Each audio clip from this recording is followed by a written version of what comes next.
Meus amados e queridos irmãos, meus amigos, falo isto de coração, todos vocês são meus amigos, são meus irmãos, pois somos um só, uma unidade. Ele é o cabeça, é o que dirige sem reserva a vida de cada um de nós. Vivemos aqui sob seus cuidados e sob a sua proteção. Graça e paz, abençoados e abençoadas. Quero hoje, nesta terça-feira, 22 de março, compartilhar mais um vídeo para a nossa reflexão, para esclarecer os nossos queridos irmãos, principalmente aqueles que estão ainda presos ao sistema religioso, aprisionados nesses templos chamados de igrejas, a esses que têm ainda o homem como seu cabeça, como seu líder espiritual, seguindo os seus preceitos e cumprindo todas as suas ordens. O tema de hoje, como sempre, é polêmico, né? Polêmico dentro da visão daqueles, né, que não têm a mente iluminada para entender qual é a perfeita, boa e agradável vontade de Deus. Eu quero falar sobre o tema que diz assim: filhos de Deus, já que querem fazer a obra de Deus, direcione seus dízimos aos necessitados. E eu quero fundamentar ou pegar um texto, uma parte até deste versículo, para servir como base dentro desse entendimento, que é o apóstolo Paulo escrevendo aos Efésios, no capítulo 4, versículo de número 28. A parte B, como se chama, né? Dizendo assim: fazendo com que as mãos o que é bom, para que tenha o que repartir com o necessitado. Queridos, o que mais a gente ouve e escuta dentro desses lugares é que a pessoa que se converteu e que se tornou membro precisa fazer a obra de Deus. É um tal de fazer a obra de Deus. Se você frequenta a escola bíblica dominical, você está fazendo a obra de Deus. Se você frequenta as reuniões nesses lugares, você está fazendo a obra de Deus. Se você participa de todas as atividades, você está fazendo a obra de Deus. Então, a gente sempre ouviu isso, e até hoje os que lá vivem escutam estes ensinos, aonde esses líderes religiosos tentam envolver as pessoas para que façam essa tal obra de Deus. E então, a verdadeira obra de Deus é ajudar aos necessitados, é amar o próximo, é socorrer os órfãos, as viúvas, é socorrer aqueles que precisam de ajuda, é socorrer aqueles que estão caídos à beira do caminho, é socorrer os nossos inimigos, Enfim, socorrer a todos os que precisam, os que necessitam. E nem sempre isso é feito dentro desses lugares chamados de igrejas. Agora, recentemente, ocorreu uma tragédia em Petrópolis. E as pessoas de bom grado ofereceram ajuda às pessoas necessitadas que moravam nesses locais que foram atingidos pelas chuvas. Então enviaram roupas, enviaram alimentos, água. E tudo isto foi direcionado via igrejas, via centro de ações sociais, via governos municipais e via o governo estadual, para que essas coisas chegassem até aquele lugar. E então, o que houve? Muitas dessas coisas não chegaram até o seu destino. Muitas dessas coisas foram desviadas. Porque as pessoas que enviaram confiaram em alguém, em instituições, confiaram em ONGs, em líderes políticos e até mesmo líderes religiosos. Muitas dessas coisas foram incineradas. Muitas dessas coisas foram desviadas. Fatos comprovados. E que houve até registro em delegacias, no Ministério Público, tirado de Petrópolis para outros municípios. Enfim, o que eu quero dizer com isto? Se você quer ajudar alguém, ajude você mesmo. Não procure você mesmo ajudar sem um intermediário, sem um atravessador, sem que use essas instituições, sejam elas ONGs, sejam elas sociais, sejam elas religiosas, sejam as que forem. Evite de colocar intermediário. Leve você mesmo a sua ajuda ao necessitado, se assim o puder fazer, para que chegue até as mãos daqueles que precisam, daqueles que necessitam. O que eu quero dizer com isso? Nesses lugares que se chamam de igreja, onde as pessoas são membros, elas têm que dar 10% dos seus rendimentos, fora as ofertas. E esse dinheiro, segundo eles, é tirado em nome de uma tal obra de Deus. E nem sempre, ou quase sempre, esse dinheiro, ele ajuda quem precisa, ele ajuda quem necessita. Muito desses dinheiro tem proporcionado benesses a algumas pessoas,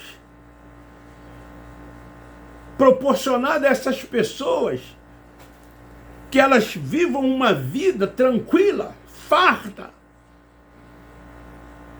no deleite, tendo essas pessoas mordomias, usufruindo de vantagens, sem trabalharem, porque o suor não foi do seu rosto, mas sim do rosto de centenas de milhares de pessoas. E as pessoas ainda não têm um entendimento acerca do dízimo. E elas acreditam no que eles ensinam, no que eles pregam, no que eles falam. Porque eles fundamentam em Malaquias 3, a partir do versículo 10. E não leem o contexto desse texto para descobrir a quem foi dada a ordem para dizimar. Então eu quero perguntar a você, meu irmão, filho de Deus, abençoado, predestinado, eleito, propriedade exclusiva de Deus. Você que é dizimista, eu quero te perguntar, você é judeu? Claro que não. Pertence a 11 tribos? Claro que não. Você tem sacerdote? Claro que você não tem sacerdote. O templo ainda está de pé? Claro que não. Ele foi destruído, ele foi derrubado no ano 70. Então, filhos de Deus, se você quer fazer a obra de Deus, direcione. Não apenas 10, o que você desejar, o que o seu coração lhe disser, para as pessoas que precisam e necessitam. Então eu quero dizer que muitos filhos de Deus estão sofrendo por não compreender a vontade de Deus no tocante ao dízimo. A vontade de Deus no tocante ao dízimo foram para os filhos de Jacó. Malaquias capítulo 3, a contar do versículo 1. A vontade de Deus no tocante ao dízimo foram para as 11 tribos de Israel, que receberam porções de terras boas. E a outra tribo, a de Levi, que não recebeu nenhuma porção de terra e que ficou na responsabilidade de cuidar da parte espiritual, que os dízimos fossem levados para a tribo de Levi. A ordem do dízimo está escrito para quem? Eu pergunto a esses dizimistas.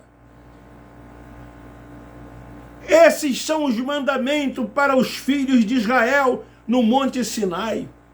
Leia depois Levítico capítulo 27, versículos 30 ao 32 e depois o versículo 34.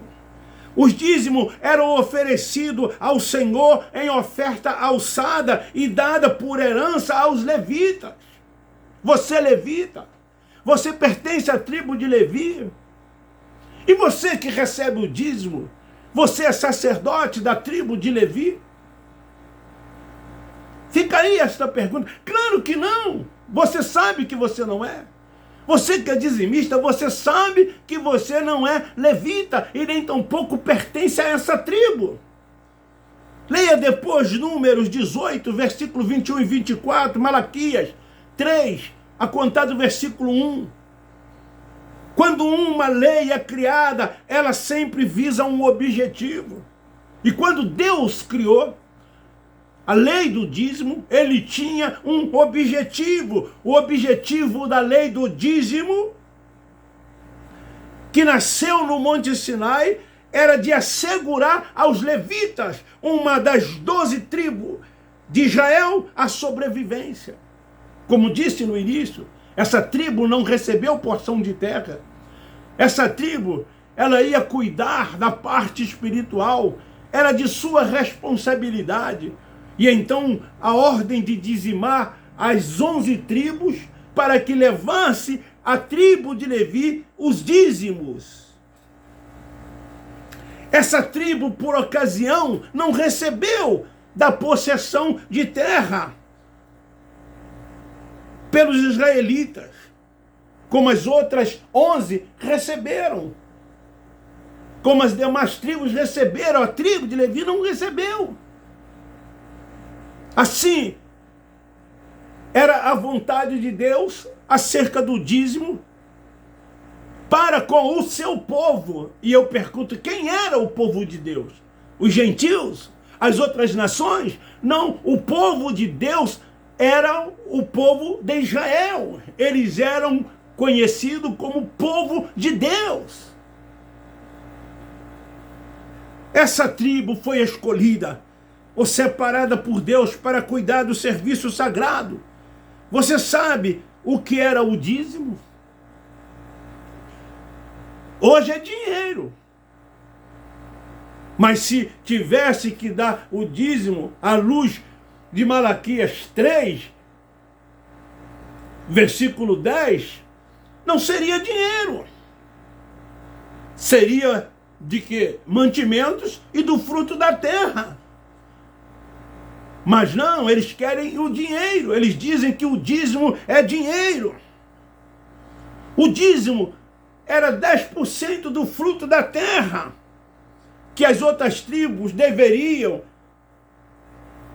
haveriam de colher, e por lei seria entregue à tribo de Levi. Essa lei do dízimo era uma lei nacional lá em Israel.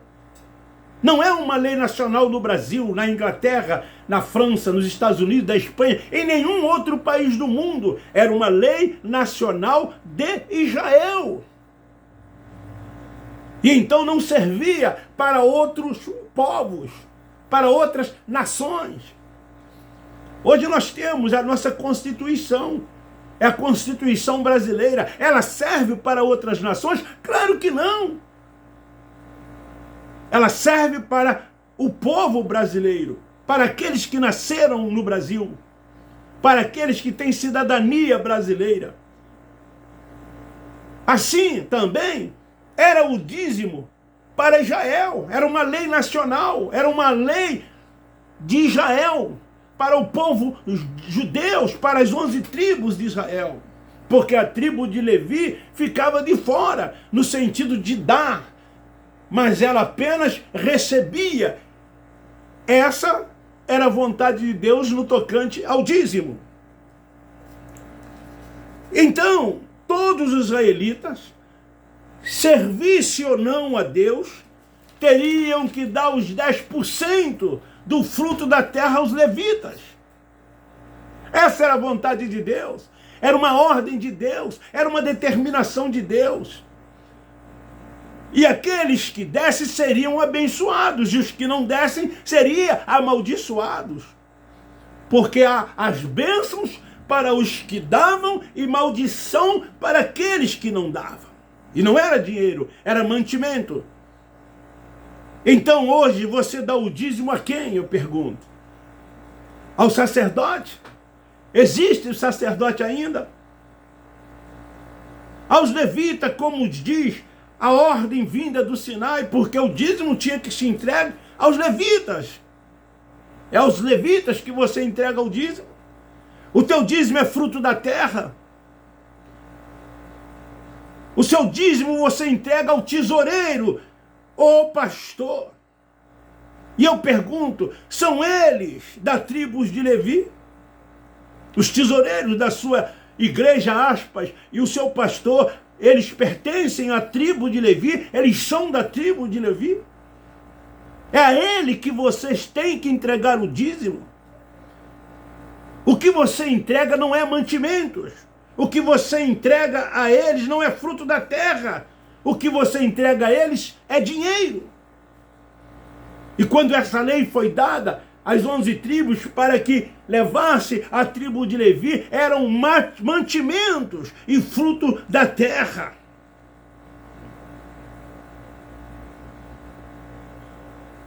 Muitos ensinamentos de homens têm sido implantados por pura conveniências e interesses. E esse é um deles, porque lhes convém. Como títulos, não há fundamentação bíblica para se ter títulos, para ser chamado de apóstolos, de pastores, de evangelistas, seja lá o que for. O ministério de sacerdote e profeta durou até João. Não existe mais esse ministério. E mesmo que você venha fundamentar nas epístolas de Paulo, saiba que Paulo não está mandando que se consagre quem quer que seja, ou dê título a quem quer que seja. Paulo estava se dirigindo à sua época, o que estava acontecendo naquele aion, naquele seu tempo, naquele momento. Era uma doutrina circunstanciais e não atemporal, ou seja, que não serviria para todo o tempo, para os dias de hoje ou para os dias futuros. Títulos são conveniência dos homens. O cabeça é Cristo, há um único Senhor, há um só pastor, há uma só fé, há um só batismo, tudo é uma unidade. Nós somos todos iguais, ninguém é mais do que ninguém. Então esses ensinamentos não têm nada a ver com o que Paulo ensina, o apóstolo dos gentios. Filhos de Deus, o direito para receber os dízimos são apenas dos levitas. Era apenas dos levitas. Então isso é uma enganação. É uma exploração. Você não tem que dar dízimo a quem quer que seja. Não é uma ordem de Deus, não é para você. Não serve para nós. Foi uma ordem no passado, sem exceção aos levitas. Ninguém mais, sem que fossem os levitas, tinham ordem de Deus para receber o dízimo. Então nem no Velho Testamento, nem no Novo Testamento dá direito a mais ninguém de receber o dízimo. Ninguém pode receber o dízimo, ninguém tem o direito de receber o dízimo, nem tampouco ninguém tem obrigação de dizimar, de dar o dízimo. Paulo, o apóstolo da graça de Deus, que recebeu a revelação do Cristo ressuscitado, eles dizem assim: não, o Cristo Nazareno falou acerca do dízimo. Sim, ele falou. Por que ele falou? Porque ele era judeu, nascido de mulher, e ele vivia naqueles dias, e ele veio para cumprir a lei, não para abolir, não para revogar a lei. Então ele tinha que ensinar que se deveria dar o dízimo naqueles seus dias. Paulo sempre focou no tocante ao dinheiro os seus ensinos aos necessitados. Paulo não fala de dízimo.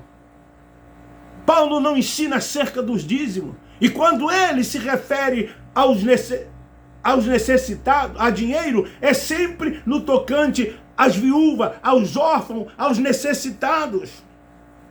Depois você lê Gálatas capítulo 6, versículo 2. Efésios capítulo 4, 28, Romanos 12, 13, Filipenses 2, 4. Então, meu querido irmão, você que é filho de Deus, administre o seu dinheiro, você mesmo, invista em você mesmo, compre para você a melhor roupa, compre para você a melhor comida, tenha um ar-condicionado nesse calor. Se você tem condição, compra um carro para você passear com a sua família. Invista na sua esposa, nos seus filhos. Proporcione a ele os melhores estudos. Atende à vontade daqueles que moram com você. Pega esses 10%, reparta para com os necessitados, para com aqueles que precisam. Você sabe que na sua família tem pessoas necessitadas, tem pessoas que precisam. Você conhece pessoas no seu círculo de amizade que precisam de uma ajuda. Invista também neles, ajude eles. E assim então você estará fazendo a obra de Deus. Quantas viúvas, quantos órfãos, quantas pessoas caídas à beira do caminho, quantas pessoas que precisam. Você mesmo é um necessitado, você mesmo precisa.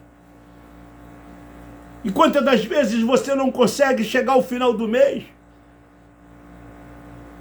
pagando as suas despesas, mas os 10% é sagrado, você separa e entrega nas mãos dos pastores ou dos tesoureiros desses lugares que você frequenta, para uma tal, aspas, obra de Deus, entregando a eles a responsabilidade de administrar aquilo que é seu. Você é quem trabalha, você é quem sai de madrugada, você que é aposentado como eu, você trabalhou como eu mais de 40 anos. Então esse dinheiro é meu, e quem tem que administrar ele sou eu, e não homem algum, líder religioso algum. Eu sei aonde direcionar esse dinheiro que foi fruto do meu trabalho, ou que é fruto do que eu trabalhei. Pense nisso, faça isto. Tu quer fazer a obra de Deus?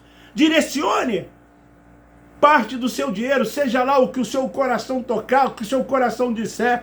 Reparta para com os pobres, para com aqueles que precisam, para com a sua família.